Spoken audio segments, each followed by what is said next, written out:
What's happening, folks? Welcome back to Celtic Fans TV. It's time for live full-time reaction to Celtic 3, Falkirk 0 in the third round of the Scottish Cup at Celtic Park tonight. I'm joined by Martin and Kenny to go through the game. This is a live format. As ever, you can ask your questions and put your comments in the live chat box below, and we'll try and pick out any good ones as we go through.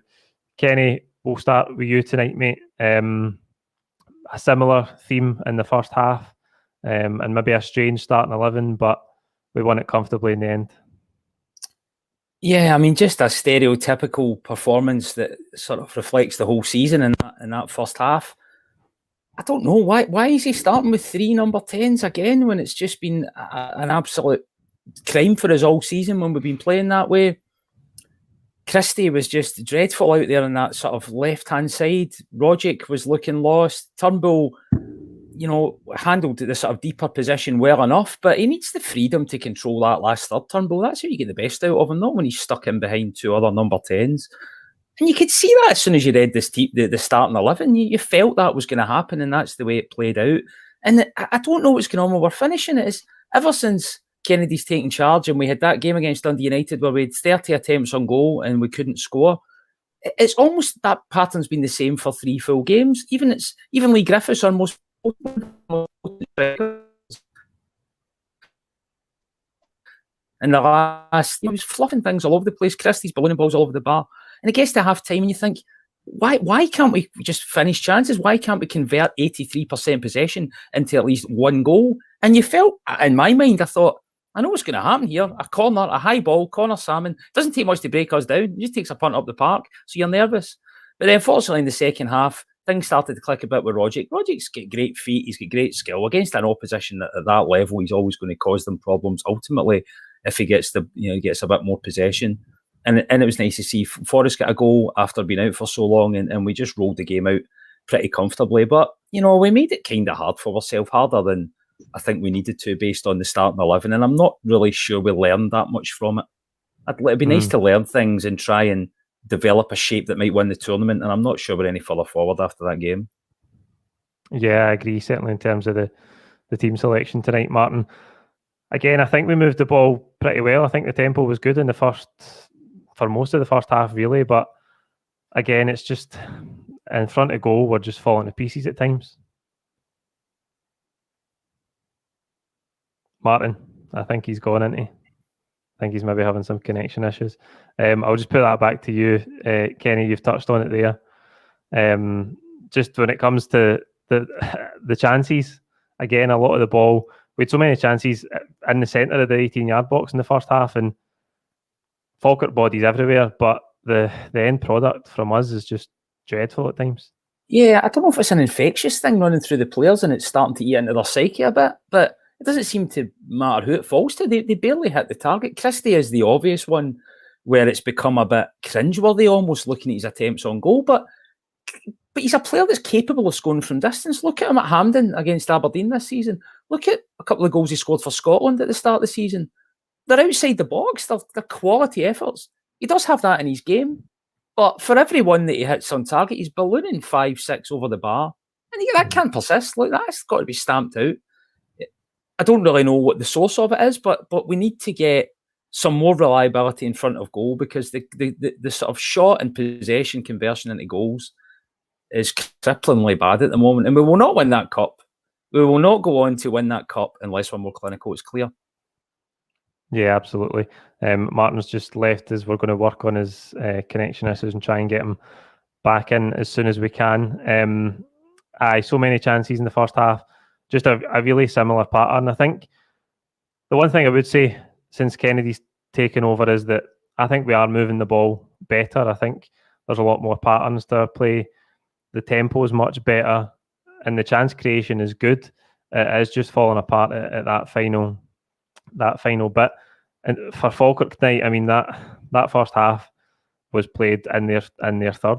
I think we had 80% possession.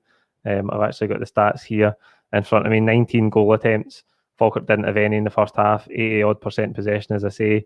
Only 3 in target though, and that kind of sums it up for us. Leigh Griffiths led the line tonight. He got 60 minutes, and there seems to be this narrative because we know that in the past he's scored a lot of goals for us, but the narrative is now, even with Gordon Strachan at half time, that if only he had game time and if only he had a better run in the team, he'd have put those chances away. But I think we're by that now. I think Leigh Griffiths needs to, when he comes in the team and he gets his chance, show us that he's sharp and he's determined to prove a point. I think tonight he just looked miles off it. He almost looked as if he's just chucked it tonight. He did. And what's disappointing me most about Leigh Griffiths is what we're not party to all the stuff that goes on behind the scenes. He spent so much time out of the team for what appears to be ill-discipline. I know he had these mental health problems and he spent a lot of that sort of really derailed his career, and God help him for that. And I think he's come through that and the club supported him. But it would appear to be more than that's derailed his campaign this season. That's what I think he's really, and he sort of admitted that in the media himself. But when he's been on the park this season, his goals per minute has been really good. I mean, even when we're going through that really sticky patch, October, November, whenever we brought Griffiths on, he looked dangerous, he looked sharp. I believe he's still got it. I think that if we're talking about Aberdeen coming in to buy him, what are Aberdeen going to shell out on him? 300 grand, 400 grand? They've not got any money. I wouldn't be parting with somebody of Leigh Griffiths' quality for a token amount of money. I think we need to keep him. I would like to work on him. I'd like to work in his psychology. It might be that we can't trust him around a new manager like Eddie Howe, who will not suffer fools gladly and will stamp out ill-discipline. But I think there's still something there to be worked upon. It surprised me a bit that he fluffed his lines a bit tonight, because he's not really, although he's not played much this season, when he has played, he's been pretty clinical. I think it's still there, but I think he as a person needs to ask himself the biggest question of all around his attitude and his commitment.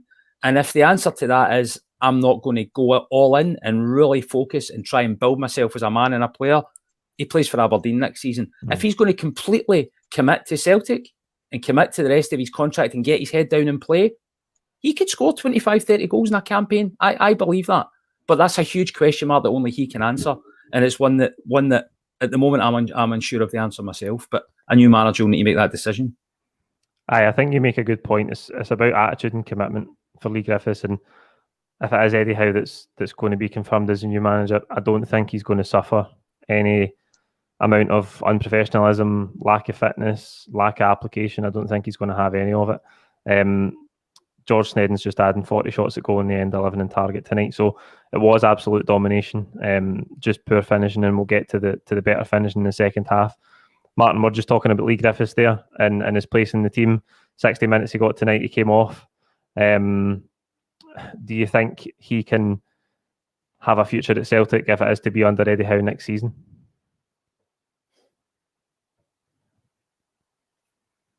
No, he's gone again. Kenny, we'll move on for Leigh Griffiths, because you've kind of said quite a lot on that there. In the second half, much better. James Forrest back in the team tonight. That'll do him the world of good. And as so often is the case, you've got so many chances, you pass them up, and then the goal that does go in is deflected. But that should do Forrest's confidence the world of good back in the team after such a long time. Yeah, and we've missed James. I mean, I suppose it's almost a cliched thing to say. The season collapses when he goes out the team. You know, he's not that important to us. He wasn't holding 10 in a row together on his own shoulders. But we've obviously missed him by him going out the side.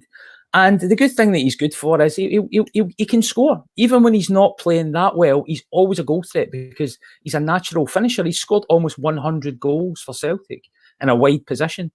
And you saw that again tonight. He was kind of in and out. At the start of the game, I thought he was coming inside really well and swapping with Rogic and using his intelligence to try and play across that whole final third. But I think everyone just got frustrated and he got caught up in that. But then when we played with a bit more freedom in the second half, you knew that there was a possibility that Forrest could make that opening goal because he's done it his whole career. And that really relieved the pressure, that goal. I mean, once that goes in, you can divorce yourself from the nightmare scenario that they're going to go up the park and get a free goal and you're out. It just relieves the pressure for everyone. But he is someone who we're going to be pretty reliant on next season. We're going to start next season with a skeleton amount of players. Even if we've got a nice transfer kitty ahead of us and it is Eddie Howe, he's not got a magic wand. He's not going to be able to bring in 14 top-level players with the amount of money we're going to get him. He's going to be reliant on the likes of Forrest to use his experience. And he's one of the few people that will have continuity next season. Scott Brown's gone. Him and McGregor are people that we're going to have to look up to in the dressing room and say, you need to make sure that the culture of Celtic is upheld within this dressing room, because everyone else around them are going to be bodies that don't really know the club, don't really know its most immediate history, and that's fine. I think we need to move on from that because we failed this season. But I think James Forrest has got a lot to contribute to Celtic still in his career, and I think he could be a key figure for his next season if he keeps himself fit. Yeah, I think he's going to be key for us. I think I mentioned this in one of the videos last week, when there's so many, as you say, key figures in this Celtic team over the past 10 years, guys like Scott Brown in particular, leaving, and speculation around some of the other big players. James Forrest, who has been missing for most of this season, but has been such a stalwart of this team. There needs to be some continuity there, and I think he can be that player. But obviously, he's got to stay fit next season, as he was unable to this season. We did obviously make some changes in the second half, and El Younousi come on. A really classy touch and finish, I thought, for El Younousi, and I think that's 16 goals this season now. The top scorer, if you don't count penalties for Celtic, because obviously Edouard's got a few penalties. Do you think, of all the loan players, he's one that you would like to see have a future? I would, and 16 goals is a nice return for someone in a wide position who wasn't always in the team. When we were playing well with that diamond for that brief period of time, he wasn't in the side. So he's not played that many games, and he's returned 16 goals, and he did well internationally during the week. Look at that touch and finish for his goal there. I mean, that was driven in by Kenny at pace. One touch kills it, dink over the keeper. That's the type of clinical stuff that we've been missing for the last 3 or 4 games, and it's cost us. It's all down to price. So Southampton paid Basel 16 for him. Are we going to pay 10? No. Would we pay 4? Possibly 4. I think if it's under 5 million, Eddie Howe, if it is him, has got a decision to make. All depends on what sort of budget we've got, but I don't think we can take up a high proportion of it on one player if it's Moy, you know. So, but I would be giving it consideration. I think he's got class there, and he would improve under the right manager because he's a technical player. He's probably an Eddie Howe type player. He can press, he reads the game well, he's clever, he can score goals. He's got all of those attributes that someone like Howe might get the better out of. So Southampton are willing to give us him for 3-4 million quid. Yeah, I'd be looking at that. Yeah, I think 16 goals in a season where the team has underperformed so drastically, and he's been out of position at times. He's even been in and out of the team at times as well. So 16 goals are a really good return. And I've talked about his consistency before, but I think there's definite quality there. And if, as you say, if the new manager does see a place for him and think that he's got the characteristics that he wants in his players, then I think we could possibly look at bringing him back permanently. Martin, we're just talking about El Younousi there, come into the game, got a great goal. I'll ask to you the same question I asked to Kenny. Do you think he's the one lone player who you think might have a future next season? Yeah, I like him a lot. I think it would be nice to keep him. Do we get to extend the loan, or do we have to buy him, as Kenny said, and at what price would we have to pay for him if we're buying him outright? But I like him a lot. I think he, along with one or two others, has struggled to find his position this year.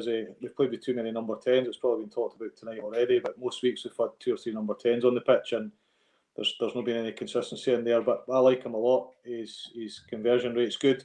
I did notice one of the comments on the screen earlier on talked about shot conversion and the number of shots that were taken, but he generally is one of the better ones. Christie's been an absolute disaster recently, and I think tonight's stats were ridiculous. 42 shots we had tonight, and only 10 of those on target. So we were only getting 25% of our shots on target, which is ridiculous. Or 20% of our shots on target, and the average is somewhere in the region of 50%. When you look at other teams in various leagues, you look at the Scottish Cup ratio today. Teams at all sorts of different levels can get 50% of their shots on target, and we're looking at something like 20%. Whereas El Younousi, generally speaking, he's quite clinical, and he gets his shots on target and his passes too. I like him a lot. I like us to keep him. He just needs to make that position his own and play week in, week out, which he's not managed to achieve this year. Yeah, absolutely. Kenny, again tonight, David Turnbull involved in just about everything positive that we've done creatively. Do you think, again, he is the player, the one player in the team who is going to be integral next season, regardless of who comes in, if it is to be Eddie Howe as well? Yeah, he's got that 10 jersey for me. He should be going to the Euros. I think it's crazy that Ryan Christie's going to the Euros and he's not. That's just madness from Clark. He's got everything. He's the way he receives the ball, he can score goals, his vision, he's got a lot. And his maturity beyond his years. He's a young guy. You know, he spent a lot of last season out injured. His opening season for Motherwell, he's only a 19-year-old guy. He's not played that much more football beyond that. And he's already, I think his mentality is good. He's angry when he's getting subbed. He's been unfairly subbed all season. He's barely finished 90 minutes. And he looks angry when that happens. And that's what you want to see. You want to see that hunger and determination. And he's only going to get better. And it's not that easy to pick a technical player up like that for £3 million. So we've done it. We've done something that we probably haven't made the most of in recent season, and that's plundered Scottish talent for cheaper fees. And he's a prime example of why you should do it. Should you build the team around him? That's probably a bit of a stretch, right? Given he's only played half a season. But if I'm an incoming manager, I'm looking at him in training, I'm thinking I've got something there. I really need to make him a key figure. And he, for me, starts with a number 10 jersey. Hopefully he'll have some competition because, you know, he's going to need that. And he's a young guy and he's still got to learn. But a key player next season, no question. I think the one thing for Turnbull might be if Eddie Howe's style of play is maybe more based around pressing and high energy without the ball, then he might have to add that, Martin. I think that's maybe, of all the qualities that he's got, and he's been absolutely fantastic, particularly with the ball. I think without the ball, there might be a wee bit more demanded of him under Eddie Howe. Yeah, I'd agree. It's one part of his game you don't see a lot of, but what he doesn't do is when he gets the ball, he doesn't waste it. He's not wasteful in possession. He very rarely loses possession. But you're right, that winning the ball back and that high press is the area that he needs to concentrate on. And Kenny's point around, you know, taking advantage of good Scottish players, there's been some great examples, and no better example than Scott Brown. He was fantastic at Hibs. He was consistently good at Hibs alongside Kevin Thompson back in the day, and we brought him in, and nobody needs to talk about what he achieved thereafter. So can David Turnbull be the next Scott Brown and stay at the club for a long time? Who knows? Or will he be an Armstrong and disappear after 2 or 3 years and decide he wants to play in a bigger league? We just don't know, but I would like to think that we can not necessarily build a team around him, but he can be one of our top 3 or 4 players, and who knows, he might be the next Scott Brown. But there are parts of his game. He's young. I don't think we expected him to be so influential in the team this quick, but he has. He's brought goals. His goals have been sensational. He's been involved in a lot of the goals. If he's not the final pass for the goal, he's involved in the pass prior to that. So a lot of the play goes through him. And again, similar to Elyounoussi, he's been asked to play in various positions, and there's been a bit of confusion in that area of the park. We're not really sure who is the true number 10, as Kenny says. So I think, if he's not the main man, I think he'll be in the top 2 or 3, and we'll certainly rely heavily on him, because if there is a clear out, there's only 2 or 3 that you think, whether it be Forrest, Elyounoussi, and then Turnbull and McGregor, we're really going to need those guys to keep the dressing room together and give us some sort of base to build a team around. I'd actually be tempted to extend his deal. Now, we've been stung pretty badly this the last couple of years by players refusing to extend their deal when they get to 2 years left. And it's going to cost us multi-million pounds this summer when we sell off our main assets for a low price. If David Turnbull has the season that we expect him to next season, his market value will rocket and his stock will rocket, and people look at him down south, and he's less likely perhaps to extend for Celtic. I think we need to change our tact a little bit and extend people like him's deal before he comes to the surface, as a box office player. Maybe that's something to think about. Yeah, I think that's a good point, Kenny. Stuart Armstrong is the one that springs to mind for me in that situation. I think we sold him for £8 million, and I think if he possibly had a bit longer to run in his contract, we could have got a lot more, because he's gone into the Southampton team and been a key player for them over the best part of 18 months or 2 years now. So I think we could easily have got 10 to 15 million for him if he had a longer contract. Before we round off tonight, I do want to talk in a bit more detail about the managerial speculation or situation. We are almost talking about it as if it's done tonight, and it feels strange because by all accounts it seems like it might be, but we have to wait until Monday or probably Tuesday, given it's Easter weekend, for official confirmation, Martin. But do you think if it is to be Eddie Howe, it's the kind of appointment that we need to reunite everybody and move forward? Yeah, I think by country mile, it's the best appointment we could wish for. I've spoken quite a bit about just looking back in Celtic's history and the lack of ambition we've shown in signing managers. So 132 years. You can't ignore that. You can't say all of a sudden we're going to change our tactic. I genuinely think he's the best by a mile that we would attract. He brings an awful lot. He brings calmness in what is a very, very hostile environment, something that the last manager didn't have and struggled under pressure. He brings resilience. One of the things I like about him a lot, we talked about Turnbull a minute ago, I'm hoping Turnbull's going to be the Brown or McGregor that will stay at the club. That's what we want. You want your best talent to stay, and most don't, but that's what you want. You look at this manager, 25 years at the one club. I mean, that's somebody who could have gone to bigger clubs, undoubtedly. He would have had interest from other clubs, but he comes in and he settles in, he gets content, and he doesn't look for the next move. He appreciates what he's got. So I'm hoping he'll come into Celtic and he'll hang about, and we'll get at least 5 years out of him. He's played for teams where they've been used to winning, where he's brought Bournemouth through the leagues and they've been winning most weeks, so he's got experience of that, where there's a high expectation that he'll win the lower leagues. And then, of course, he's gone into an environment in the Premier League where he's not been used to winning, so that'll give him some experience, playing in Europe where you're the underdog, and also playing in the SPL where you're expected to win every single week. He's got charm about him, and yet when you hear him talk about, if you wouldn't want to cross him either, so he's got that side to him, and he's saying if players aren't doing what he expects of them, we'll soon know about it. But that doesn't come across in his interviews, so I think he'll handle the media, he'll handle the pressure, he'll handle the fans, and he'll have that charming charisma piece about him. Undoubtedly intelligent as well, and has a good attacking style, which is what Celtic fans demand and what we've been used to throughout our history. I'm quite excited about him. I've been watching with interest what the reaction's been like on social media, and it does appear to be around about 75 to 80% of the fans talking really positively about him. So I think the other 20 or 30% are expecting us to sign Klopp next, or just unrealistic about what's the art of the possible. But yeah, fans. I know certainly amongst our group, Paul, that keep in touch frequently, we're all super excited about him, and I'm the same. I'm really excited, looking forward to what he'll bring, and I think he can get us back to where we belong quite quickly. I think he can win us the league next year, which is the most important thing in the short term, and he'll attract players because he'll have that respect across the football industry. So yeah, really excited about him. Yeah, I think that makes us all.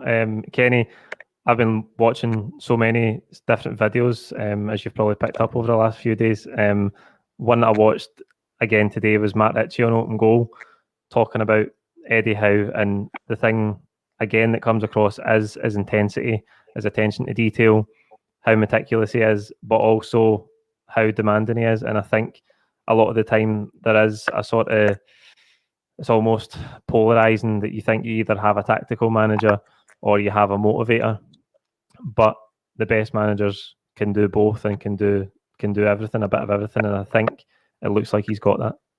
Yeah, I think he's got the lot. I mean, I can't say I've studied Bournemouth, over his tenure in a lot of detail, but the real high-level managers, the real top managers, there's an aura about them. There's something intangible about them that you just know when you're listening to. There's a gravity in the way they speak that you can understand why players immediately believe in what they're trying to do. And he's one of them. There's no doubt he's one of them. He wasn't credibly linked with England and the Arsenal jobs for no reason. And people might criticise, well, was he going to handle the Glasgow Goldfish Bowl? Was he going to handle, the pressure of Celtic? Don't underestimate how much pressure there is on a man's shoulders trying to keep a team in the English Premier League with the lowest budget 5 years in a row. I mean, it's one of the most pressured pot situations of all time, trying to keep a relegation fodder team alive in the English Premier League. He did it year in, year out. He can handle pressure. And what I like about him is I think he's going to bring the culture of our club back. He plays attacking football. His teams, albeit the lowest budget in that league, they always played attacking football. They always tried to take it to the opponent. He's going to play attacking style of football with Celtic, and he's going to bring standards. I think the thing that's hurt all of us the most, certainly me this season, you saw the standards eroded. You look at the managers and his assistants in the dugout, they look lost. The players in the park aren't giving them all. There's no direction. I think he will wipe that out in a heartbeat. He'll come in. He won't take any unprofessionalism. Leigh Griffiths may well not survive, a couple of weeks under him because he might just realise that he's not for him. And that's fine. He'll get rid of the dead wood. He'll bring the standards back. And he'll bring what we believe is our football club back. Now, we're maybe getting a bit of ahead of ourselves because he's not been appointed. And I'm sure we'll all be looking at our phones at 8 o'clock in the morning on Tuesday when the stock market opens, praying that the good news is delivered. And it's a bit of unnerving situation to be in, because we're sitting here almost celebrating someone who's not our current manager. But my God, I hope he is, because he's at the peak of our reach. And the last time we appointed somebody at the peak of our reach in Rodgers, we didn't lose a trophy for 1,500 days. I'm not saying he's going to do that, but that's the precedent when we've gone that high, and it's exciting stuff. I think you make a good point there about him being at the peak of our reach. I think he's the outstanding candidate, and I think he's the best that we can do. I think he's it's a good fit for us. It's a good fit for him as well. And you talked about managers having an aura and a sort of charisma, a gravitas towards them. And again, one of the things that Matt Ritchie said is that he's hard to read at times, and so that means, Martin, that players constantly want to try and please him, and they want to get a pat in the back from him. And I think, again, that's something that is really important, because you want players to play for the manager and to want to impress him. And the last two managers that we've brought from their last job being in the English Premier League haven't done too badly. So if he can get anywhere near the levels of O'Neill or Rodgers, then he'll be doing fine. Yeah, I like the aura bit, and I couldn't agree more that he brings that. And O'Neill and Rodgers had the aura as well, without a shadow of doubt. If you've seen them, you just felt that presence about them, something really, really magical about them. And there's not many people that you see when you're in your company you feel that, but part of that comes from being likeable, having likability, having a ridiculous amount of emotional intelligence, knowing what to say and when to say it and how to say it. And he undoubtedly has that. He has this soft tone, but an incredible amount of substance to what he says, and therefore you want to listen to him as well. He's very endearing, and it's a great quality to have, and you don't see that an awful lot in managers nowadays. You get too many of them who are defensive, aggressive, arrogant, all that sort of stuff, whereas he's the polar opposite. So that's what I'm most excited about. Despite all his technical capabilities, is his personality, and he's got a bit of class about him, which I know we're extremely biased to Celtic fans, but that's what we're really proud of as a club, is how we've conducted ourselves. And I think that comes from the top down, and the manager coming in and having those standards. I think, you know, some of the players who expect those standards, you could argue the French players, for example, and then we talk about the likes of Griffiths and others who are falling short of that. Well, it's totally part of the line, or you're out. It's not. There's divides and different behaviours in the dressing room. So, but I think he'll do that in a really, really diplomatic way. He doesn't need to be throwing football boots or slamming doors or shouting and screaming. He'll demand that respect, and he'll get the respect, but he'll do it in a really endearing way, and he'll have that aura about him.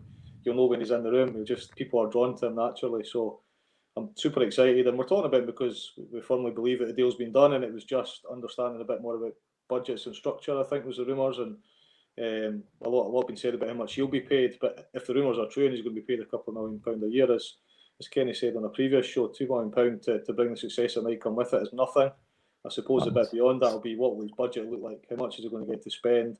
And will he be able to retain his top players? I know Rodgers demanded that. He didn't want any of his top players to be sold. And to be fair to the board, that they stood by him and they tried not to sell any of the top players other than those that were definitely, you know, adamant that were leaving, Dembele and the likes.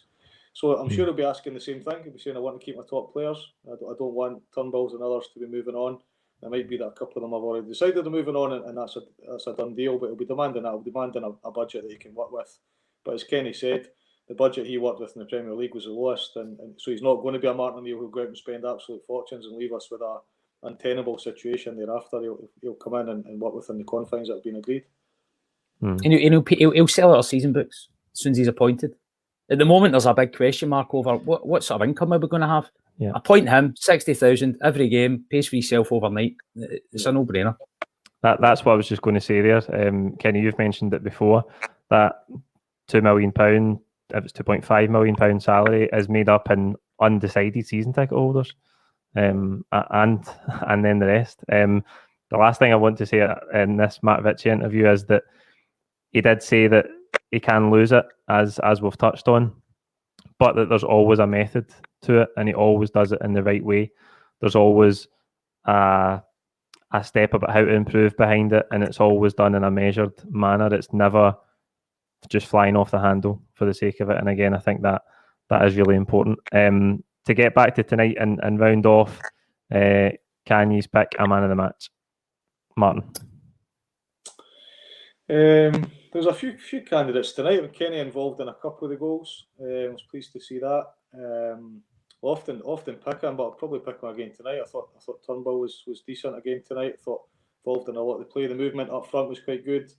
I mean, we didn't create all those chances for no reason. It was just, can we not get more shots on target and convert more of them into goals? But 42 shots on target, I think, you know, the attacking players deserve a bit of credit for creating that number of shots, and David Turnbull is probably the one I would pick.